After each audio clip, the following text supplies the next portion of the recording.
Thank you very much, Dr. Sharif. Good day to our distinguished guests and friends. Always a great pleasure to address the distinguished and great minds, the AmCham members. This time maybe we're doing it a bit different, but I can still feel the warmth and vibes of friendship through lines. I stood before your good selves around a year and a half ago and presented the strategy my colleagues and I have developed for the ICT sector in Egypt again. So I felt a great delight when I was invited by the chamber to address you again, because I felt it's time to present to you what we've been able to achieve, what we aspire for in the coming period, and it's always of great value to share with the ICT sector pillars in Egypt the great minds and valuable experiences and business acumen you will enjoy, and enlighten myself with your comments and critique of what we're trying to do. So for the next 30 minutes, if you allow me, I'll walk through our strategy again and brief you on what has been taking place. This, of course, is coupled with the new dimension that imposed itself on all of us around the world, the COVID-19 pandemic. Again, how we're trying to confront the risks generated by the pandemic and the opportunities that it has posed. So our strategy that we laid around 2 years ago remains standing over the same pillars. We're trying to build digital Egypt through enlarging the base of skills and capacity. Sorry, there's a problem with the sound. Let me start again with the slide we just started. So even if this minute wasn't clear, I'll try to recap during my talk. I was just saying that we're trying to build digital Egypt over a few pillars that remain the same since we started a couple of years back, but there are several initiatives and new programs that keep evolving and developing as we go. So the first pillar that we believe is of paramount priority for building a digital society in Egypt remains to be expanding our skill pool and experiences within the various specializations of the ICT industry. Let me very briefly try to touch upon the main programs that we're trying to unfold and execute in order to expand the skill pool and build a real digital capacity within Egypt.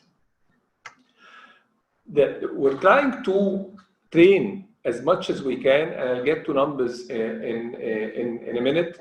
We're trying to build digital skills specialized in the new specializations of the ICT sector that are emerging as more impactful for the society and the economy in Egypt.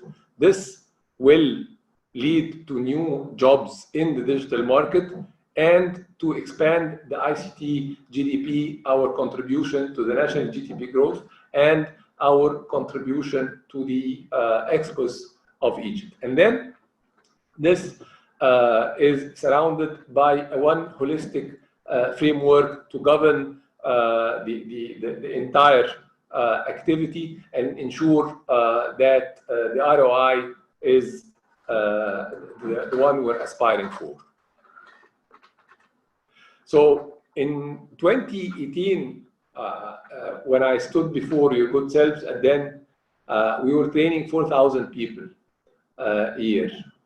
And I committed that we're going to train 13,000 in 2019, and then 20,000 in 2020. We achieved the 13 in 2019, but then we got to be more ambitious. And we started thinking we need to expand more and accelerate in order to achieve what we're aspiring for in building this skill pool. So this year, we're proud to be training 95,000 youth, 95,000 people over different specializations of ICT. Let me elaborate on what we're trying to envision in this. We have several old programs of training that has yielded the 4,000 and the 13,000 in 2018 and 2019. This will continue with the organic growth into 20,000 trainees in 2020. However, we have complemented this with a new program that we've signed with around 10 of the large multinational companies around the world to train another 55,000 people on various ICT disciplines. We've also complemented it with another layer of trying to combat digital illiteracy by having a program for 20,000 trainees for an elementary level of ICT skills. So we've got 20,000 organic growth that is ongoing in programs that has been in place for several years. We've got 55,000 new trainees in new programs signed with around 10 or 11 multinationals that you can see on the slide. And then we have another program of fighting digital illiteracy with 20,000 to begin with trainees across the country. The idea for all this training is not only to find jobs in companies, but also to really enter the world of freelancing. The world of freelancing, unleashing this world for Egypt, is of vital importance. The freelancing world is huge and is growing by around 20% every year. Where are we in it? We're good. We're good. We're among the first 15 in rank. But this is not enough for us. We want to escalate. We want to expand our share in the freelancing market. By freelancing, I mean working over the web for foreign countries while in Egypt, working for companies outside Egypt while still in Egypt via the internet. This is a huge market, as I said, of around $5 to $6 billion, growing every year by 20%. Our share of it is around maybe 50 or 60,000 Egyptians working in this field. However, the value that they are presenting is still very low. So the target here, the aim, is to increase the number and to increase the value that Egyptians can sell over the web in the freelancing market. We started one initiative for this. We call it مستقبلنا رقمي. Our future is digital. We've signed with Udacity, one of the leading companies in the realm of digital training, to train 100,000 new graduates. We target that 45,000 out of the 100,000 will qualify by the end of this year, and then 25% of these will enter the freelancing market. This should add around $200 million of ICT experts by the end of this year. The 100,000 was our aim for a complete year.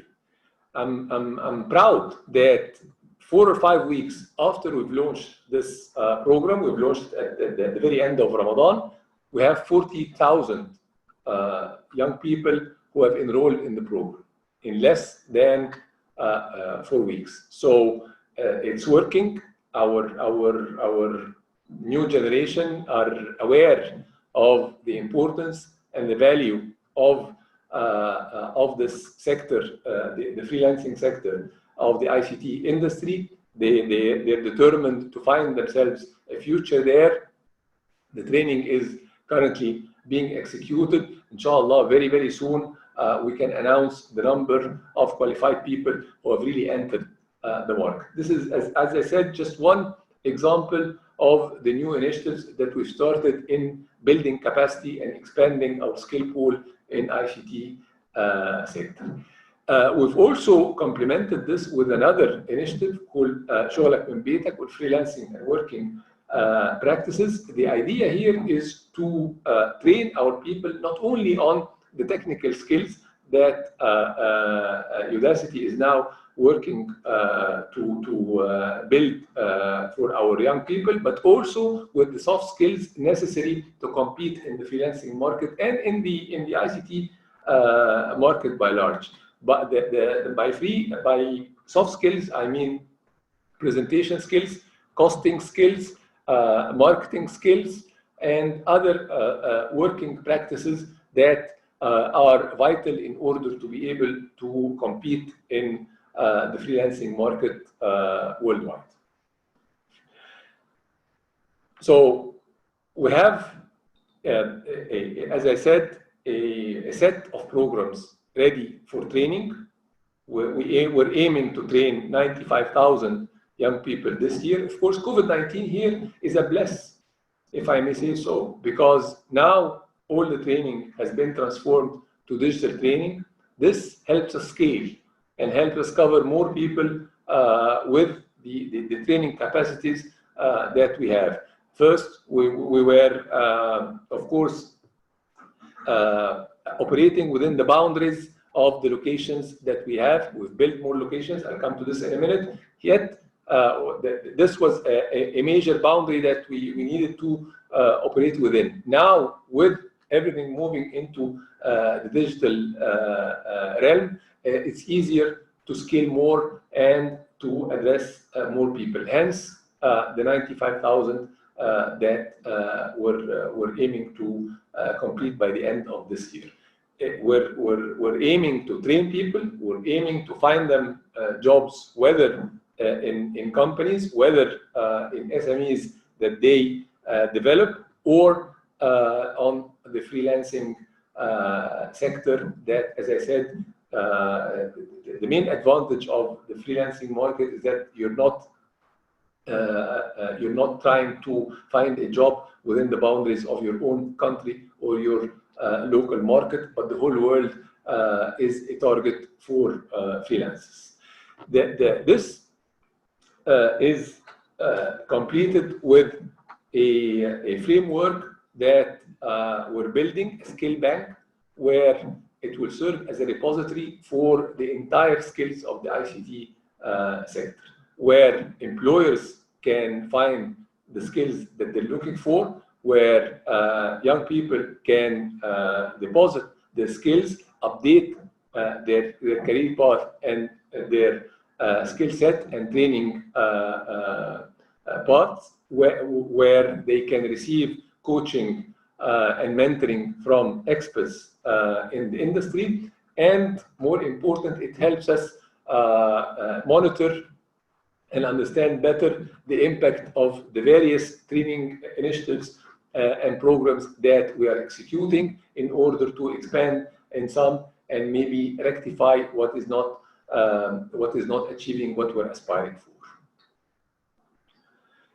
Last year, we were talking about building 6 new tech hubs in 6 various universities. And maybe you remember I presented to your good selves pictures of designs that we're trying to build in 6 universities outside Cairo and Alexandria to help create an ecosystem for entrepreneurship and creativity and training. This year, we have these 6 almost in reality. 5 are ready to open after the pandemic is over. The 6th has 3 or 4 months to go. So they're ready. They serve as incubators, entrepreneurship activities centers, training centers, and places for young people to come, present their ideas, work in teams, receive trainings, being incubated for new ideas and new companies, as well as other activities that encourage entrepreneurship, encourage creativity and different thinking. Another project that we're working on is the Medinat al-Ma'rifa, the knowledge city in the new capital. Last year, we were talking about building 4 different buildings as phase 1 of the knowledge city. The top right is an R&D center for various programs and applications that has an impact on the society and the economy. The top left is a new university specialized in ICT, the first in the Middle East and Africa. The bottom right is a new training center for various ICT disciplines. And then the bottom left is an academy specialized for assistive training, assistive technology, technologies that help people with special needs confront their challenges. This year, we're working on the knowledge city. It's coming into reality. It should be ready to operate in a year. As you can see, the buildings are developing quite soon. This was a very, very quick walk through the first pillar of our strategy to build a digital capacity in Egypt that would help place Egypt as a hub for ICT in our region. The second pillar that we're working on, which is equally important, is digitalizing our government and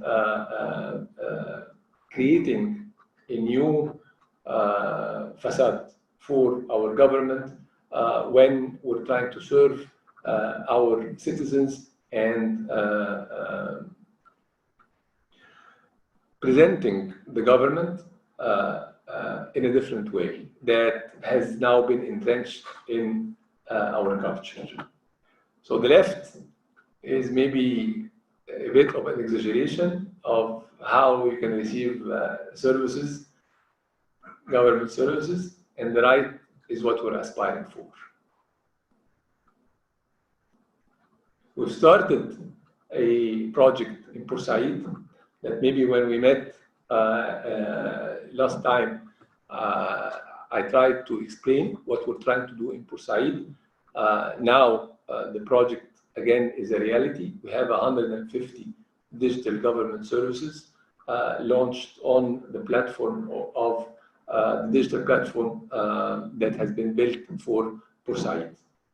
Second phase of this important project is to spread and deploy these services for the rest of the company. This will take around 36 months, beginning 2020, so 30 months from now. We've started already the deployment of the first phase. This should be launched next month. And maybe I'll spend a minute on this slide. On the top right, you can see services that aims to improve some of the very important services that are given to citizens. So they are government to citizen services. I start with the notary services. as you know, at least the Egyptians listening to me would know that the POAs are widely used in Egypt in various commercial transactions, selling cars, selling houses. They're widely used. So the notary services are of vital importance to a huge sector of Egyptians. Starting July 2020, you'll be able to finish 90% of what you need to do in order to have a POA over the web. So you can fill in all the data, pay whatever is necessary in terms of money over the web, and then just go to the notary office to receive the POA. So only a few minutes in office that the citizen would choose at a time that the citizen will specify. The second set of services is renewing licenses, whether driving licenses or vehicles.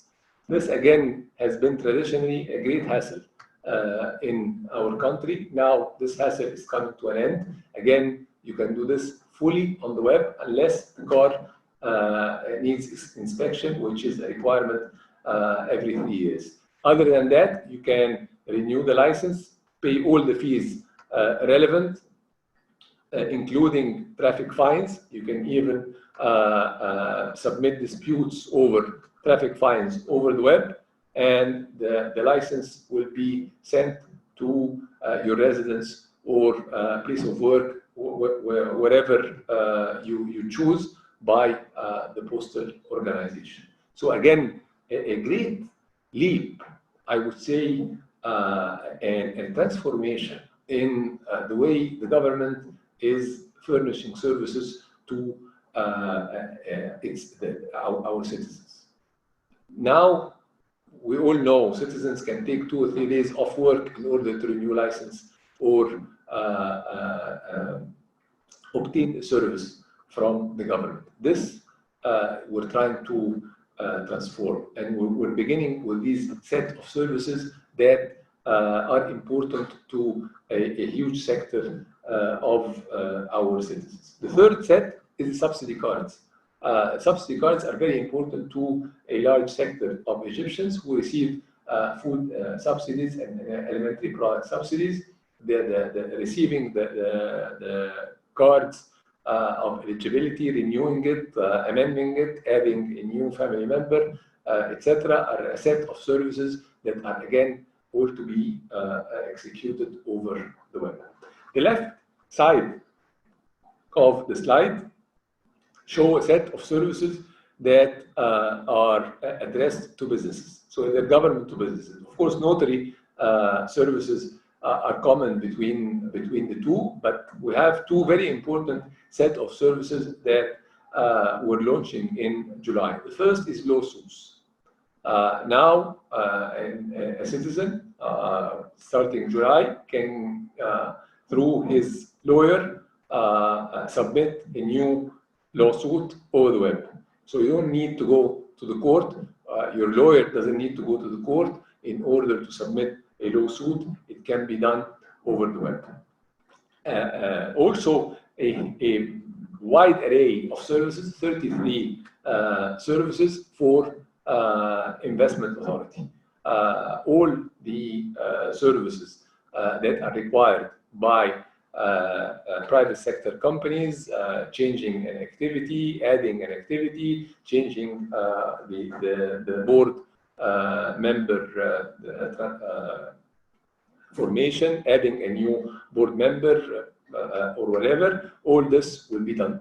33 various services that will be again offered in July to all investment companies. When I speak about these 6 set of services, these will be launched, as I said, nationwide. There is a wider array that is now present for the Port Said citizens, being the pilot project for this digital government initiative. However, now we're deploying what has been done in Port-Said for the rest of the company over 30 months. And the reason it's taking this time, I'll present in the next slide. But before I leave this slide, I want to share with you the different outlets through which we're offering these services. I talked about the portal, which is the main venue to offer the services. However, as you can all imagine, this needs IT savvy, or at least IT experienced or IT literate citizens in order to be able to access the web and deal with it and obtain the service digitally through the platform or through a mobile application that we're also going to deploy in July. However, we have other venues to avail the service for citizens who are not yet comfortable in dealing with technology. By this, I mean the Egypt Post and the service centers that the government has built. The Egypt Post is being transformed now to serve the citizens in the 21st century in a different way. It's a historically traditional, great logistical and financial institute in Egypt that has a heritage that we Egyptians should be proud of. It's more than 150 years in being. However, it's being transformed and modernized, and one of the goals of the Egypt Post in this new generation of it is to be the prime outlet for all government services for citizens who are not yet ready to deal directly with technology. People who doesn't want to go to the post office and again are not yet comfortable with technology, we have a call center for them. So imagine now in weeks, our citizens will be able to call a number and ask for a renewal of their driving license, or a renewal of the subsidy cards, or the services of the notary public to issue a POA. A great transformation, in my view, in the way the government services has been rendered throughout the past years.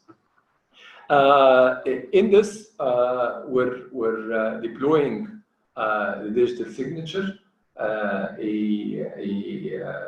technological maybe a technique that has been idle for years and years in Egypt. The law for digital signature has been promulgated in 2004, and yet it has not been activated since then. So it's going to be activated with the digital government projects. We're also availing the services for various payment methods, the payment cards, the aggregators, the mobile wallets, using OTP, of course, for verification.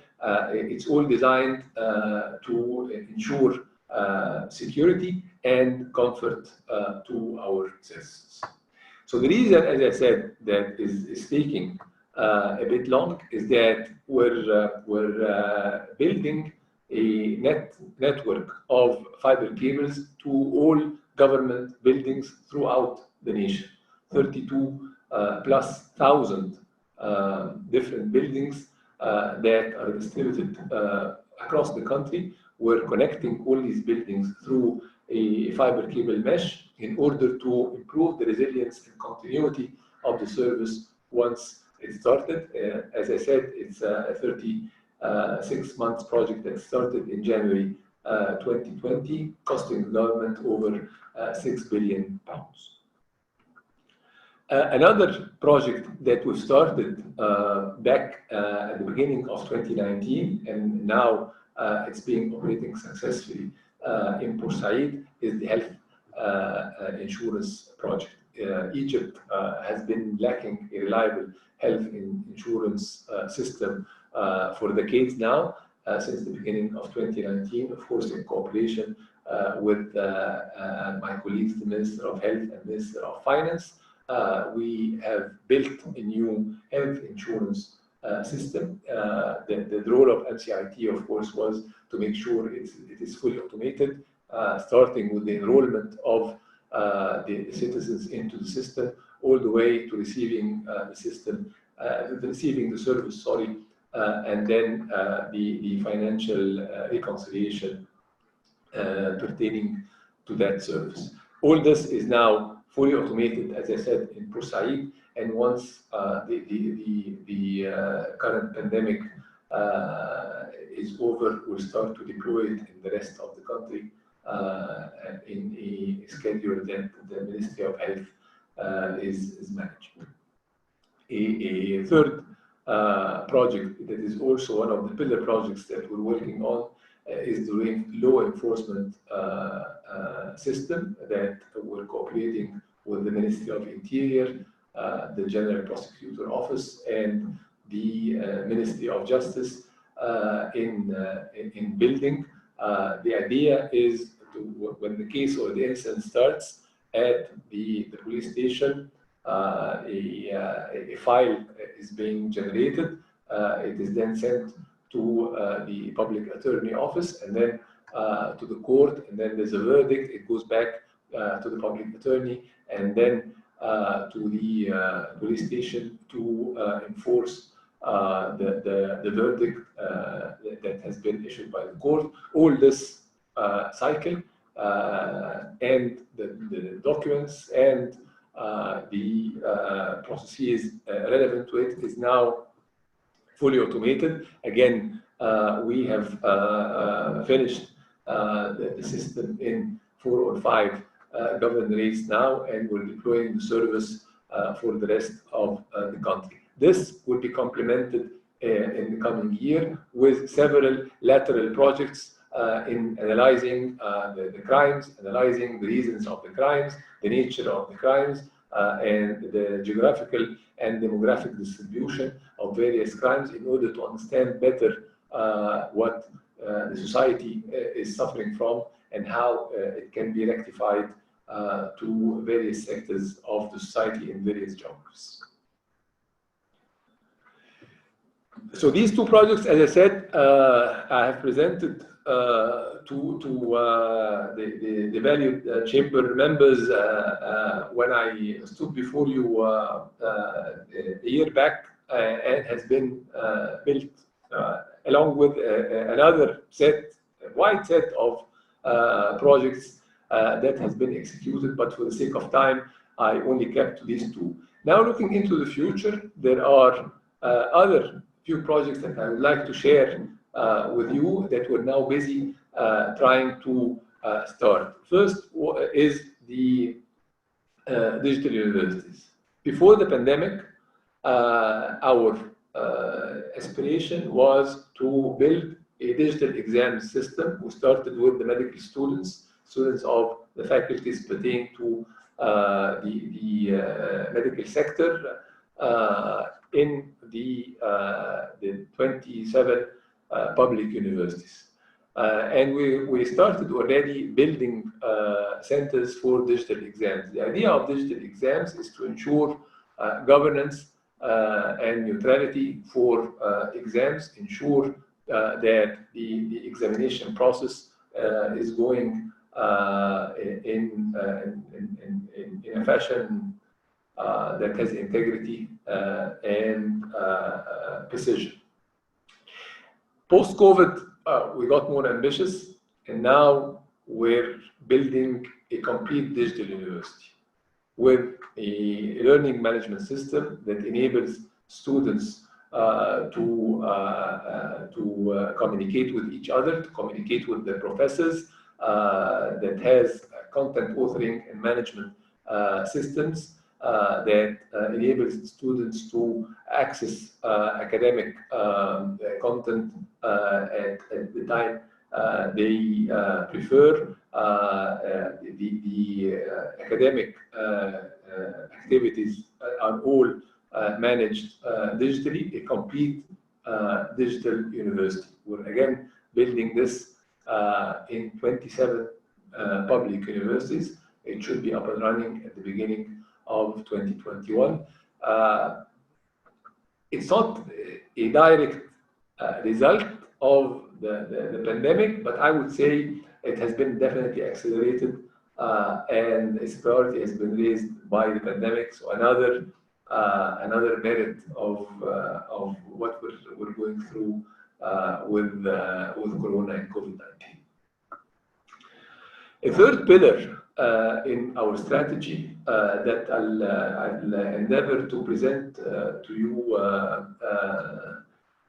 in speed is trying to build and foster an ecosystem that encourages entrepreneurship and spurs creativity. And this is very important because, frankly speaking, maybe our education system is not yet exemplary in helping our students and our youth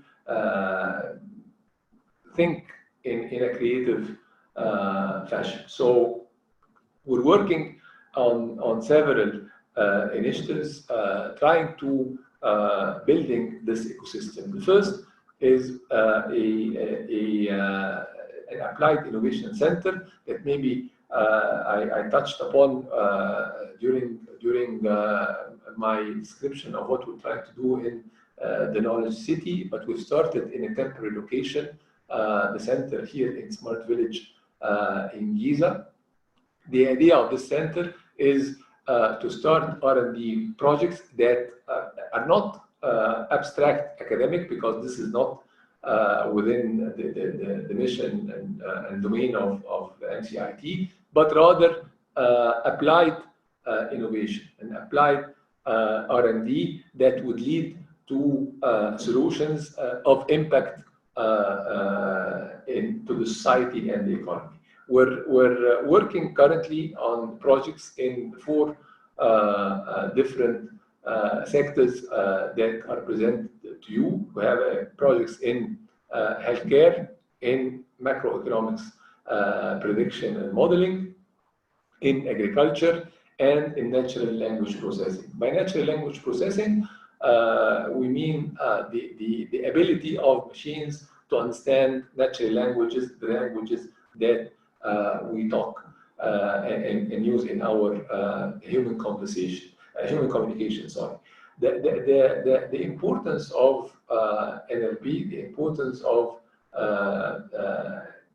building the ability and the capability of teaching machines the natural languages is pertaining to artificial intelligence and the ability of machines to perform the various tasks that are traditionally being performed by humans. In Egypt, we are aspiring for being a leader in natural language processing specialized in Arabic language. And we believe that Egypt is well positioned to be a leader and a pioneer in NLP in Arabic.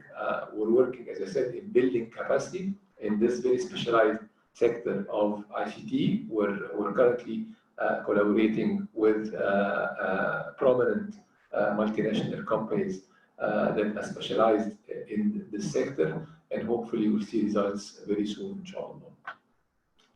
Another activity in fostering this digital innovation, as I said, is the centers that we're building, the 6 centers we're building, Creativa, as we call them. Are we there? Maybe not yet, but I believe figures show that we're on track. Currently, Egypt is consistently #1 in Middle East and Africa in the number of deals that the ICT sector is able to attract in terms of investment. We're #2 in the investment size, but we're aspiring also to be #1 in MENA. In 2018, the number of deals in the ICT sector were 113. In 2019, there were 142. Q1 of 2020, we reached 40. So we're aspiring to grow in 2020. Now, maybe with the pandemic, this will slow down a bit, but we believe this is temporary. Once things improve and settle, we will be back on track. Also, the volume of investment, we were growing from 84 to 95, 107 only in Q1 of 2020. So hopefully we'll be able to again grow substantially once the pandemic is over. Just for the sake of time, I will not go through this in detail, but on the right you can see the main sectors of the market that are attracting the large number of startups in ICT. So last but not least is the infrastructure. And where are we on the infrastructure and the internet and the mobile services? Back in January 2019, the average speed in Egypt for the fixed internet was 6.5 megabits. We ranked number 40 out of 43 countries in Africa. We started a project in 2019 that costed us around $1.6 billion to enhance our network. We ended March 2020 with an average speed of 30.9 megabit. So it's around five times as much as where we started from, and we ranked number 2.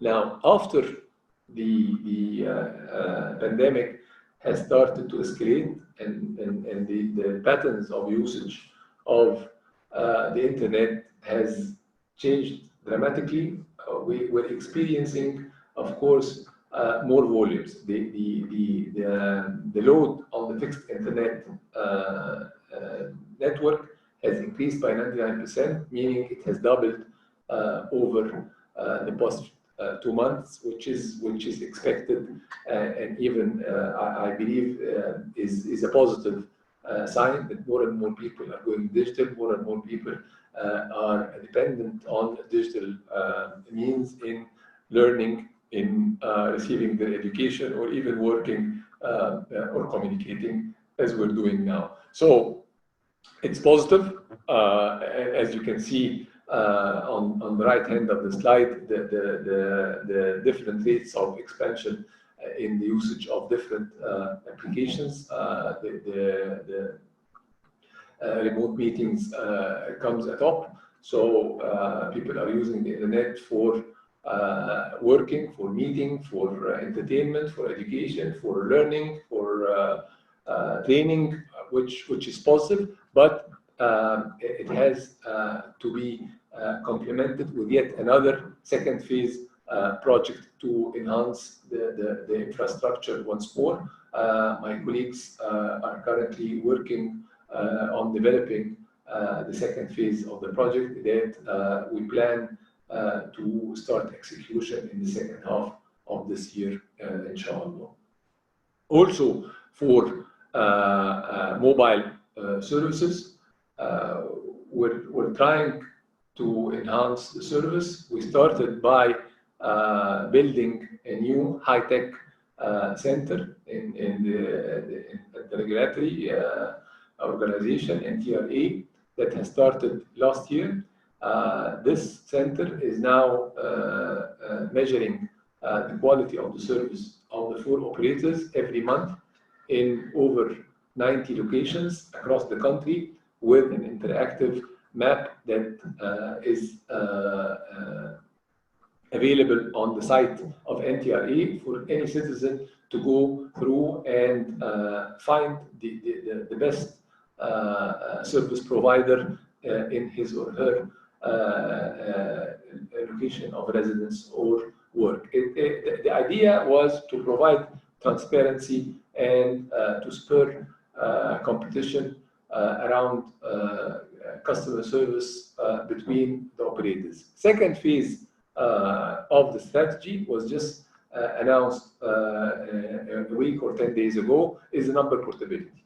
Number portability in Egypt has been available for years, but it was not activated. The reason for that was the process to switch from one operator to another, keeping your number, was extremely difficult and requires the approval of the operator that you're leaving, which of course was not very smooth. So now we have put a new process in place where you don't need the approval of the operator you're leaving. You just need to pay the last bill and then go to the operator you want to join. And in 24 hours, both operators are obliged to activate the service via the new operator. Again, another step to spur competition between operators in favor of the clients, and to ensure that the client is the final judge in